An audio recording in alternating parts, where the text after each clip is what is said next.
Want some water, Dmitry? Yeah, could I get a water? That'd be great.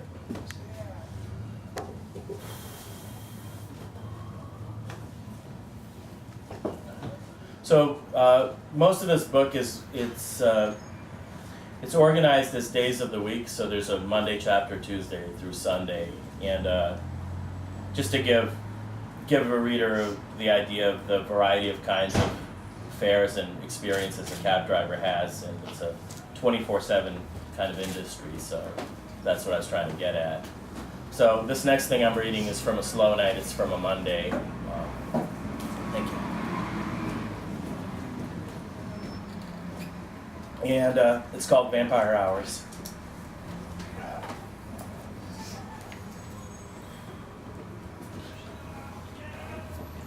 Hauling up and down empty avenues on winter weeknights can be its own kind of purgatory. But at those instances, when one feels like the last being drawing breath, the others make their presence felt. The truly dedicated drinkers, the lonely lunatics for whom time of day or place don't matter, the speed-addled tow truckers, the cops looking for an excuse, and the other cabbies fool enough to be out fighting over the few sorry scraps left to be had. The winter snow route parking ban brings schools of haulers out onto the quiet thoroughfares to conduct their insane death races.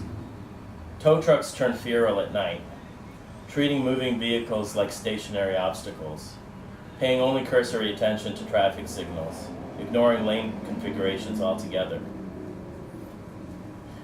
To have one of these panting, hungry beasts riding your ass will wake you from the deepest reverie. Dragging carcasses back to the yard doesn't slow their pace any. Some leave a trail of sparks off some poor SUV's bumper in their wake. No time for niceties in their feeding frenzy. Like taxis, each is adorned with its own war paint or coat of arms. Each seems dimly aware of the competition without allowing for any more than tense tolerance. They're lone wolves by nature, out to get their prey, to stash it, then come back for more. The cops sit in their cruisers, driver's side to driver's side, talking about whatever it is that cops talk about.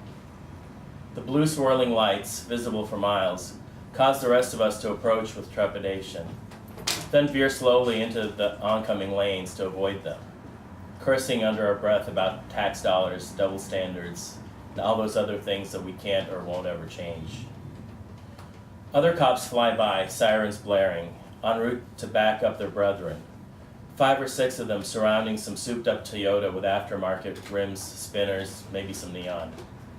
Several usually guard the perimeter, making sure their rights aren't scrutinized too closely by the laity.